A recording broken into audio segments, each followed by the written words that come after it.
So বন্ধুরা, আজ আর গ্যারেজে যেতে পারলাম না, তাই বাড়িতেই ভিডিও করা শুরু করে দিলাম। সকালবেলা নাস্তায় ছিল ম্যাগিটা খেয়ে নিলাম, খেয়ে চাবিটা নিয়ে বেরিয়ে পড়লাম চুল কাটতে যাবো তাই। সো পাড়ে এসে দেখছি মিজা পায়ে লাগিয়ে বসে আছে, আগের দিন ওরা ম্যাচ খেলতে গেছিলো।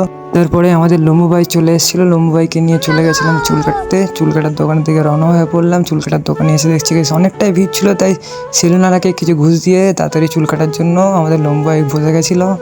লম্বুর চুলটাও কাটা হয়ে গেল, তো আমিও চুল কাটতে বসে গেছিলাম। চুল কাটার আগে কিছু একটু পোজ মেনে নিলাম গাইজ, দেন চুল কাটাটা শুরু করে দিল আমার। চুল কাটার পরে একটু থালা বাসন মাজা সাবান দিয়ে মুখটাকে ভালো করে পলিশ করে দিলাম যাতে একটু চমকায় গাইজ। 3 hours later.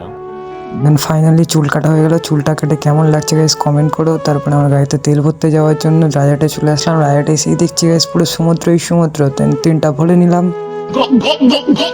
গাইজ বৃষ্টিতে ভিজে গাড়ি চালাতে বেশ ভালো লাগছিল, বাট ঠান্ডাও লাগছিল। গাইজ যদি ভিডিওটা ভালো লাগে তো চ্যানেলটাকে লাইক ও সাবস্ক্রাইব করে দিও, ফলো করতে ভুলো না গাইজ।